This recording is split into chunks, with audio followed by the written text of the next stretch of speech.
โอเคครับผมสวัสดีครับวันนี้ผมนะพี่แลนด์ใน King of Warship นะครับวันนี้อยู่ผมเช่นเคยครับกับการรีวิวเรือลาดตระเวนเบายัตเซนนะครับผมแน่นอนครับผมสำหรับเรือลำนี้นะครับผมเมื่อไหร่จะโหลดเสร็จเนี่ยลูกเข้านั่นแหละสำหรับเรือลำนี้นะครับผมเป็นเรือลาดตระเวนระดับ2ดาวนะครับผมเรือแจกฟรีนะซึ่งแจกให้กับทุกคนที่เล่นเกมนี้นะครับแน่นอนครับยัตเซนนะครับผมอาจจะตอนแรกเมื่อเราดูเผินๆนะถือว่ามันไม่ใช่เรือที่ดีเท่าไหร่นะฮะผมเองก็คิดอย่างนั้นเช่นกันนะผมเพราะว่าลักษณะของเรือลำนี้ก็เป็นเรือลาดตระเวนที่เบามากๆฮะสำหรับผมนะครับผมเพราะว่าจริงๆมันเบาจริงๆมีปืนหลักแค่2ปืนเท่านั้นครับผมปืนรองเป็นปตอหมดเลยนะฮะ7.5 มมกับปืนกลอีกนะครับผมโอเคเราพูดถึงประวัติศาสตร์ของเรือลำนี้ดีกว่านะผมสำหรับเรือลำนี้ในประวัติศาสตร์ก็คือเป็นเรือของกองทัพเรือจีนฮะจีนไม่ใช่จีนนี่นะครับ Republic of China ครับผมแน่นอนครับนี้ถูกสร้างขึ้นนะครับผมเมื่อปี 1931 นะครับผมไม่ได้สร้างขึ้นในญี่ปุ่นเหมือนกับเรือก่อนหน้านี้ครับก็คือหนิงไห่นะฮะอันนี้สร้างขึ้นในจีนเองเลยนะครับผมเป็นเรือประเภทที่เรียกว่าอะไรสร้างขึ้นแบบของเรือนะคล้ายๆกับเรือสมัยสงครามโลกที่1นะครับซึ่งถือว่าล้าสมัยพอสมควรนะครับผมเรือนี้ถูกสร้างขึ้นมาเพื่อจะป้องกัน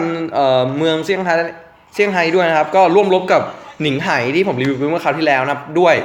แต่ว่ามันก็โดนเรียกว่าหนิงไห่กับผิงไห่โดนจมใช่ไหมแต่ว่าลำนี้ไม่โดนครับลำนี้เอ่อใช่ผมจมแต่จริงคือลำนี้ตอนที่สู้กับญี่ปุ่นนะฮะไม่โดนจมนะครับผมในช่วงสงครามเซี่ยงไฮ้นะฮะแต่ว่าไม่ใช่แต่ว่าโดนจมหลังจากนั้นที่หนานกิ่งนะครับผมแน่นอนครับหลังจากที่เรือหนิงไห่กับผิงไห่จมแล้วยัตเซนกลายเป็นเรือธงเรือลำเดียวของกองทัพเรือจีน Republic of China นะฮะพูดถึงรายละเอียดของเรือลำนี้นะครับผมระวังขับน้ำแค่ 1,650 ตันเองนะครับน้อยกว่าเรือพิฆาตหลายๆลำซะอีกนะฮะ1,650นี่เป็นเรือลาดตระเวนที่เล็กมากๆครับผมซึ่ง1,650นี่เรือพิฆาตญี่ปุ่นใหญ่กว่านะฮะอาวุธหลักของเรือลำนี้นะครับในหลักความจริงแล้วใช้มี2ป้อมปืนหน้าหลังนะครับผมปืน152 มม1กระบอกด้านหน้าและ140 มมด้านหลังนะครับมีปตอ75 มม4กระบอกครับผมโอเคลำนี้เป็นเรือที่ค่อนข้างจะโชคดีฮะเนื่องจากว่าไม่ได้เสียหายหนักมากครับเลยเมื่อญี่ปุ่นแพ้สงครามแล้วเรือนี้ถูกยึดกลับมาโดยกองทัพเรือจีนนะฮะรับประจำการจนถึงปี 1959 ครับผมเรือนี้ปัจจุบันก็ถูกทำลายแล้วก็กลายเป็นอะไหล่เรือไปเรียบร้อยแล้วนะสแครปนั่นแหละโอเคพูดถึงในเรือในเรือใช่พูดถึงในเกมนี้กันบ้างนะครับผมเรือลำนี้สามารถที่จะติดปืนได้สูงสุดก็คือปืน152 มมนะครับผมก็คือเรือที่ผมใช้ปืนที่ผมใช้อยู่นี่แหละแน่นอนครับปืน152 มมคู่พวกนี้ถ้าเกิดเราอัปเกรดได้เยอะเป็นปืนที่ดีเหมือนกันฮะจะบอกให้ว่าปืนนี้ผมใช้ปืนเดียวกันกับฟุรุสากะนะครับผมซึ่งผมไปดึงมาใส่นะผมไม่นั่งอัปเกรดที่เสียเวลาครับผมจะขอเกริ่นนำไว้ก่อนเลยว่าเกมนี้เป็นเกมที่2ที่ผมเล่นยัดเซนนะครับผมเนื่องจากว่าผมไม่ได้เล่นยัดเซนก่อนหน้านี้เลยนะนั่นแหละเพราะว่าผมคิดว่ายัดเซนไม่ดีฮะคราวนี้ผมติดปืนท็อปให้กับยัดเซนก็คือเอาปืนที่ดีที่สุดที่ผมมีนะมาติดให้กับยัดเซนนะครับผมถือว่าช่วยได้เยอะนะฮะปืนนี้ก็ใช้กับแอตแลนตาแล้วใช้กับผิงไห่หนิงไห่เขาที่ผมรีวิวไปนะครับผมอ้าวผมไม่ได้ดูด้านหน้าครับผมติดเลยซวยไปนะฮะโดนลัดอีกแล้วนะครับผมตอนนี้โดนลัดไปตั้ง2คิวนะฮะโดนลัดตลอดเวลาเลย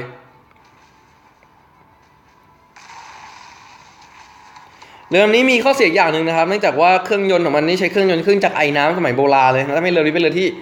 ช้ามากๆครับช้าสุดๆเลยฮะออกตัวช้ามากน่าจะเป็นเครื่องจักรไอน้ำนะผมที่สำคัญก็อย่างที่ผมบอกไปว่านั่นแหละทั้งช้านะฮะ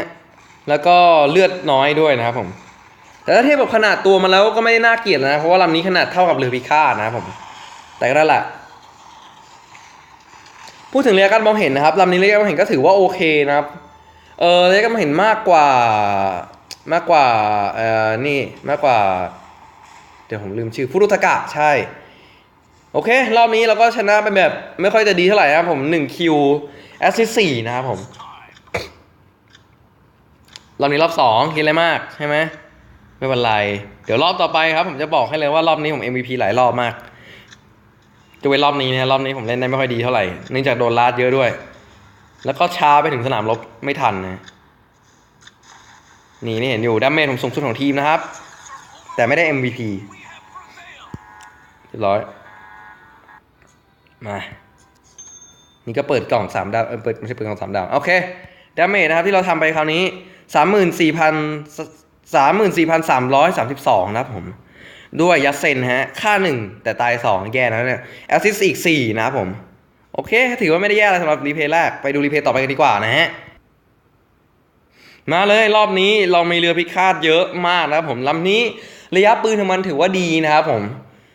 จะพูดถึงเรื่องข้อดีของลำนี้บ้างนะฮะที่เห็นว่าปืนน้อยนะผมมีปืน2กระบอกนั้นผมตอนแรกผมคิดว่าเรือปืนด้วยซ้ำเพราะระวังขับน้ำนี่น้อยกว่าเรือหลวงธนบุรีที่เป็นเรือปืนยามฝั่งแล้วอีกแต่ว่าใช้ปืนที่มีขนาดน้อยกว่าไม่เป็นไรหรอกมีปืนหน้าหลังอย่างนี้นะครับผมคิดว่าเป็นเรือปืนนะจริงๆวิธีเล่นมันเหมือนเล่นเรือปืนมากกว่าเล่นเรือลาดตระเวนสินะเพราะว่ามันไม่มีตอร์ปิโดนะฮะอาวุธระยะใกล้ไม่มีเลยนะผมมีแต่ต้องพึ่งปืน152มมคู่ด้านหน้ากับด้านหลังเท่านั้นครับดังนั้นเวลาสู้ก็รักษาระยะห่างหน่อยนะครับระยะใกล้ค่อนข้างจะเสียเปรียบสำหรับเรือลำนี้ด้วยระวางของเรือที่มีน้อยนะครับสามารถที่จะติดปืนได้แค่2กระบอกก็ปืนทั้ง2กระบอกนี้แนะนำให้อัปเกรดสูงสุดนะครับถ้าเกิดว่าคุณอยากเล่นยัดเซนนะฮะตอนนี้ผมตามเรือพิฆาตไปนะครับเนื่องจากว่าเรือพิฆาตเป็นอะไรหัวใจสำคัญเลยเพราะว่าระยะปืนผมไกลนะสามารถช่วยเรือพิฆาตได้ดีนะครับผมบอกเลยเราเนี่ยผมเล่นค่อนข้างดีนะฮะบอกไปก่อนแต่รอบนี้ไม่ดูไม่ค่อยดีเท่าไหร่นะเนื่องจากว่าปืน152มมนี่ค่อนข้างช้าอ้าวโดนด้วยนัดนึงแต่ผมตัดสินใจอย่าไปยิงมันเลยนะไม่ต้องละเรียบร้อยไม่ได้คิวนะแอซิด1โอเคไม่เป็นไรเพราะว่าเราไม่ได้โดนล้านะฮะนี่ทีมเราบุกค่อนข้างมากเลยครับผมถือว่าโอเคนะฮะนั่นมันยัดเซนเรียบร้อย1 EA นะครับผมปืนนี้อัปเกรดสูงมากๆแล้วระดับม่วงแล้วนะฮะระดับม่วงนี้ดาเมจปืนนี้ก็จะประมาณเกือบ 1,000 นะครับต่อการยิง1ครั้งผมเมื่อสังเกตเห็นว่าตัวเองเผลอไปหยุดเรือโดยที่ไม่ได้ตั้งใจนะครับผมจริงๆผมไม่ควรหยุดเรือนะอย่างที่ผมบอกไปไม่ควรแคมป์นะฮะตะกี้ผมไม่ได้ตั้งใจหยุดนะมันเผลอไปโดนครับเนื่องจากว่าโทรศัพท์ผมหน้าจอค่อนข้างเล็กนะฮะนั่นมันมิกาสะครับเป้าหมายหลักของเราเลยเราสามารถที่จะทำดาเมจได้ประมาณ1,500 ถึง 2,000 นะครับผมเรียบร้อยฮะอันนี้ของผมฮัตสึฮารุผมจะยิงเป้าหมายที่ใหญ่กว่าก่อนนะครับเนื่องจากว่าง่ายกว่าในการโจมตีนะพอจะเดาได้ว่าอยู่ประมาณนั้นแต่ว่าผมไม่รู้ว่าเลี้ยวไปหรือยังนะอ้าวยังนี่หว่าก็เสร็จผมสิฮะอ้าวผิดเป้าหมายนะไม่ใช่เป้าหมายที่ผมอยากจะฆ่าแต่ผมก็ฆ่าแต่ว่ายิงฟุรุสกะจมไปอีกนะฮะเลยได้ยิงถล่มคู่นี้เหลือยัสเซนนะครับฝั่งนี้ผมโดนสปอร์ตนะฮะโอ้โหสังเกตเห็นความไม่ลัคกี้ตะกี้นี้นะครับที่ยิงพลาดยัดเซนไปหมดเลยเรือลำนี้ค่อนข้างดีนะเนื่องจากว่ามันไม่สามารถมันสามารถที่จะเรียกว่าหลบตอร์ปิโดได้ง่ายๆนะฮะตอนนี้ก็มีลำนี้มาอยู่ใกล้ขนาดนี้อันตรายนะครับผมอีกแล้วนะฮะดับเบิลคิวอีกแล้วแต่เราจะสู้กับมิคาสะเดี่ยวๆอย่างนี้ไม่ได้ควรจะต้องหนีไปนะครับและรักษาระยะห่างพอสมควรเลยล่ะ6คิวนะครับแอสซิสต์2นะผมทีมตอนนี้นำไปอยู่9-5นะฮะถือว่าโอเคนะตอนนี้ผมต้องรักษาระยะห่างมากเลยแต่ผมสังเกตเห็นว่าผมกำลังจะกระแทกกับไอ้นี่อยู่แล้วกำแพงล่องหนคือฉากขอบของแมปอะผมควรจะเลี้ยวอีกทางนะครับแต่ผมดันเลี้ยวเข้าไปหามิคาสะโดยที่ไม่ได้ตั้งใจนะครับซึ่งส่งผลเสียต่อผมมากนะเนื่องจากว่าผมจะโดนเล่นตลอดเวลาเลยไม่มีทางที่จะชนะได้นะเพราะว่าโดนลุมซะขนาดนี้เรียบร้อยบ่าเลือดเหลือไว้แค่นั้นเหลือไว้ทำไมเรียบร้อยนะแอซิดไม่ถือเป็นแอซิดหรอถือนี่โอเคเรื่องนี้พยายามอย่าตายนะเพราะว่าถ้าเกิดตายแล้วค่อนข้างจะเสียเวลาในการกว่าจะมาได้เพราะว่าลำนี้ค่อนข้างที่จะออกตัวช้าเนื่องจากใช้เครื่องจักรไอ้น้ำนะเอาจริงๆคือเรื่องนี้ช่วงสงครามจริงๆแล้วมันที่จะสู้กับกองทัพเรือญี่ปุ่นได้เลยนะครับผมเอาแมตช์จริงๆนะฮะทั้งหนิงไห่ทั้งผิงไห่ด้วย2ลำคือหนิงไห่กับผิงไห่นี่ต่อที่ญี่ปุ่นนะญี่ปุ่นรู้หมดเลยว่าจะกำจัดเรือลำนี้ยังไงนะฮะแต่ว่าส่วนเจ้าเนี่ยญี่ปุ่นไม่รู้วิธีกำจัดเพราะว่ามันเป็นเรือของจีนเองนะครับผมโอเคผมพยายามที่จะไปช่วยเรือลาดตระเวนครับไม่ใช่เรือลาดตระเวนเรือพิฆาตนะฮะสังเกตดีว่าความเร็วสูงสุดผมอยู่ที่ประมาณ26 น็อตนะฮะซึ่งถือว่าค่อนข้างช้าเรียบร้อยนะฮะฝั่งเราโดนตีแล้วก็จมตายคู่ผมไม่สามารถจะช่วยฮัตสึฮารุได้นะครับผม นี่ก็ปล่อยไปยัดเซนนะฮะเรือฝอแฝดผมแต่รู้สึกมันจะใช้ปืนแย่นะผมใช้ปืนดีอีกแค่ชุดเดียวมันก็จะจมแล้วนะยัดเซนตูมเรียบร้อยเสร็จผมไป7คิวแอสซิสต์3นะครับผมเดี๋ยวสู้คราวนั้นที่เล่นฟุรุตกะไม่ได้8คิวแอสซิสต์6ตาย0รอบนั้นผม MVP จริงๆเกือบ 40,000 ดาเมจแต่ว่าไม่รู้นะครับผมเล่นเรือลาดตระเวนเก่งอย่างเดียวครับเรือลำอื่นผมเล่นไม่ได้เรื่องเลยจริงๆแล้วโดยเฉพาะเรือประจันบานเลยผมเล่นไม่ได้เรื่องเลยจริงๆฮะรู้สึกเล่นแล้วถ่วงทีมากผมเลยไม่ค่อยเล่นเท่าไหร่อย่างหนึ่งคือเรือพิฆาตนะผมจะไม่ค่อยได้คิวเท่าไหร่นะผมเล่นเรือพิฆาตจะไม่ค่อยเก่งเท่าไหร่แล้วก็เรื่องของตอร์ปิโดเช่นกันครับผมไม่ได้คำนวณเรื่องของตอร์ปิโดได้เลยนะเพราะผมไม่ค่อยเก่งแต่รู้สึกนะสำหรับเรือตะเวนสำหรับผมคิดว่าเป็นเรือที่เล่นง่ายที่สุดละตอนนี้ทีมผมวิ่งเข้าไปแจกนะครับผมจริงๆก็ไม่ได้วิ่งเข้าไปแจกเขาจะหวังสปอตนะฮะแต่ว่าคือทีมไปไม่ทันนะครับกลายเป็นว่าผมสปอตไปหลายตัวมากนะฮะแต่นั่นแหละได้คิวก่อนตายครับผมแล้วเวลาก็หมดพอดีนะจริงๆไม่ใช่เวลาหมดแมตช์นี้เป็นแมตช์15คิวนะฮะเรียบร้อยครับสุดยอดมา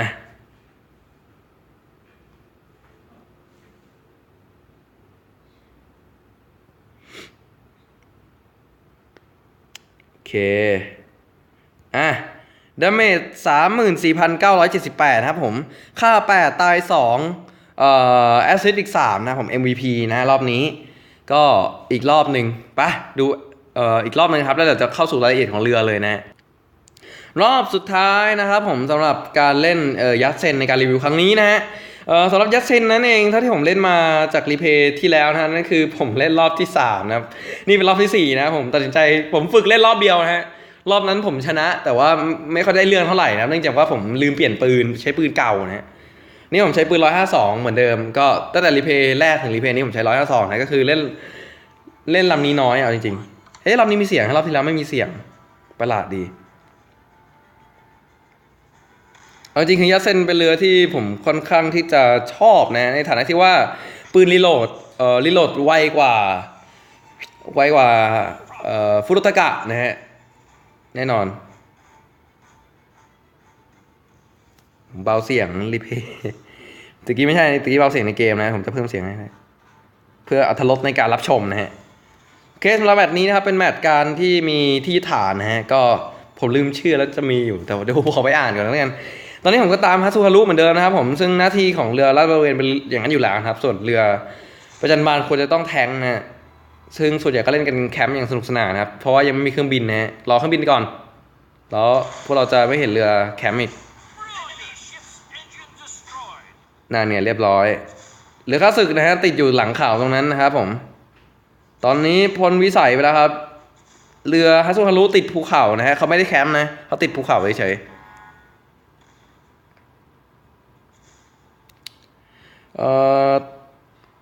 ตอนนี้ยังไม่มีอะไรมากนะฮะเดี๋ยวขอพูดเรื่องหนึ่งก่อนนะฮะคือ เรื่องของที่ว่าอนาคตเนี่ยจะมีเรืออะไรมาบ้างนะก็แน่นอนครับผมมั่นใจนะเรือเครื่องบินกำลังจะมาในไม่ช้านี่แล้วล่ะเพราะว่าผมเห็นว่ามีเขาเรียกว่าอะไรพลเรือนะฮะหรือว่าอะไรพวกนี้พวกลูกเรือนะอยู่แล้วนะครับผมตอนนี้เรือพ้นวิสัยการยิงของผมแล้วนะฮะตอนนี้แคปผ่านนะครับผมฮัสซูรุนำแคปผมก็ตามเขานะครับถ้าเกิดมีเรือเรือประจันบานไม่ใช่เรือประจันบานเรือประจันบานอยู่ในแคปก็ดีเหมือนกันครับแต่ว่าเรือพิฆาตอยู่ในแคปนะฮะดีมากเนื่องจากว่าเขาจะช่วยสปอร์ตในระยะใกล้เคียงได้นะฮะเราก็จะมีความสุขสำหรับยัดเซนนะครับผมเรื่องของการเลี้ยวนะฮะเรื่องของความไวพวกนี้ความมองตัวถ้าเกิดความถึงความเร็วสูงสุดแล้วก็ไม่ได้น่าเกลียดอะไรนะฮะแต่ว่ามันแค่ออกตัวช้าแล้วก็เลี้ยวช้าแค่นั้นเองครับสังเกตเลยฮะจริงก็ออกตัวช้ามากๆนะครับถ้าเทียบกับลำอื่นเช่นฮัตสุฮารุไม่เกี่ยวนั่นหรือพิฆาตฟุรุทากะใช่นั่นแหละฮะไม่เป็นไรจองให้อย่างคือยัดเซนไม่มีเครื่องบินประจำการนะครับผมพูดถึงยัดเซนอีกลำหนึ่งก็มาเลยนะฮะผมเบาเครื่องยนต์นะครับเพื่อที่จะยิงได้นะฮะผมโดนสปอร์ตนะครับผมบาดที่สุดอดไปเลยคิวตะกี้นี้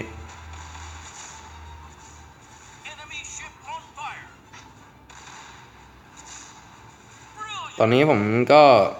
พยายามส่องโอ้ยโอ้ยไม่ใช่แล้วผมโดนสปอร์ตนะฮะตอนนี้ฝ่ายเรายึดไปได้ครึ่งทางแล้วแต่เพราะว่าวงเลี้ยวผมไม่ได้นะผมโอเคอยู่ผมโดนมันยิงชุดหนึ่งผมตายแล้วเนี่ยนี่คือข้อเสียของยัดเซนเลยครับเนื่องจากว่าเกาะไม่มีนะผมแล้วก็ที่สำคัญเลยก็คือมันนี่ด้วยมันยังไงมันไม่ได้ลำเล็กๆอ่ะเอางี้ดีกว่านี่ผมก็ยิงกลับไปเรื่อยๆนะหวังจะให้โดนนะครับซึ่งก็โดนไปอยู่นี่ก็เลี้ยวฮะไม่อยากให้มันนี่มากกว่านี้แล้วตอนนี้ผมก็ขอกำจัดตาของข้าศึกก่อนทุนระเบิดหมดสภาพแล้วนี้มียัดเส้นอีกลำหนึ่งอยู่ในทีมผมนะคนไทยยังไม่ตั้งชื่อจีนผมไม่เข้าใจ2-2นะครับผมค่อนข้างที่จะน่าเป็นห่วงนะสถานการณ์อย่างนี้ผมจะขอบอกข้อดีของลำนี้อีกอย่างหนึ่งก็คือป้อมปืนค่อนข้างหันไวนะฮะนั่นมันมิกาซาเรียบร้อย1 คิวแล้วครับแอสซิสต์2ตอนนี้ทุกอย่างกำลังไปได้สวยนะฮะหรือเปล่าไม่รู้ทีมผมไม่ค่อยจะสู้ดีสักเท่าไหร่แล้วตอนนี้ลำนี้ถือเป็นตัวอันตรายสำหรับเรือพิฆาตนะเนื่องจากว่าปืนมันไวนะครับแล้วก็ DPM ค่อนข้างที่จะดีด้วยอันนี้ไม่มีใครคิวสักทีนะผมลืมดูครับติดภูเขานะฮะนั่นเรียบร้อยเลยเรียบร้อยครับผม2 คิวแอสซิสต์3นะสงครามจบไวมากเนื่องจากพวกเรายึดฐานนะครับผมถ้าเกิดเห็นว่ามันมีความเสี่ยงนะก็แนะนำให้ยึดฐานไปเลยนะครับเนื่องจากว่าเขาเรียกว่าอะไร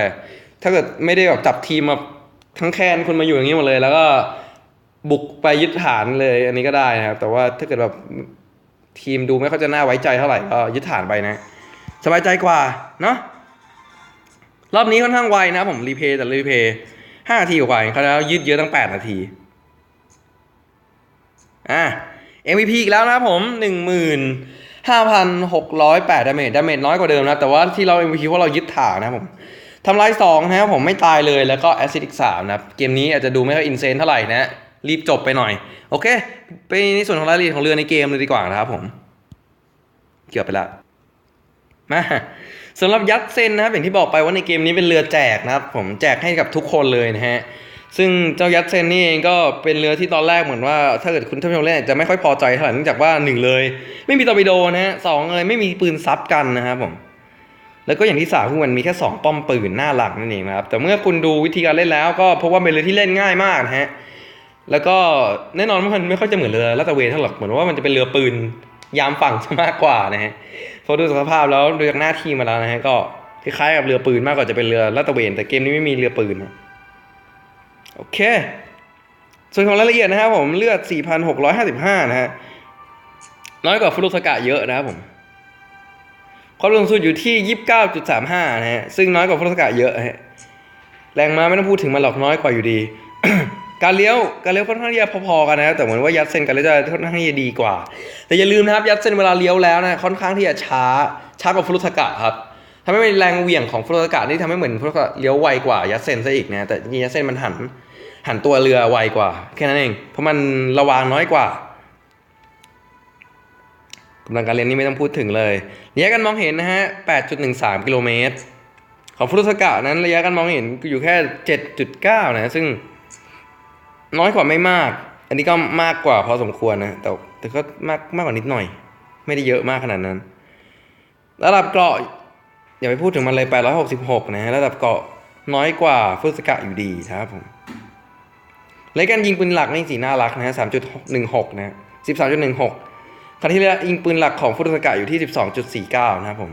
พูดถึงการรีโหลดด้วยนะการรีโหลดปืนหลักของฟุรุสกะอยู่ที่4 วินะครับผมส่วนเจ้าลำนี้นะฮะการรีโหลดปืนหลักอยู่ที่ 3.8 ซึ่งถือว่าไวกว่าก็ช่วยได้พอสมควรนะครับผมสำหรับการที่ว่ามันเป็นเรือพิเศษนะฮะแล้วก็จริงๆเรือพิเศษเกมนี้ไม่ได้ช่วยเพิ่มตังค์อะไรหรอกนะแต่ว่ามันเป็นเรือพิเศษแล้วก็เป็นเรือที่ได้ฟรีด้วยนะครับแล้วเป็นเรือที่ถือว่าเล่นสนุกแล้วก็ต้องใช้สกิลการเล่นค่อนข้างน้อยนะครับเนื่องจากมันไม่มีตอร์ปิโดไม่มีแท็กติกพิเศษเหมือนแอตแลนต้านะฮะ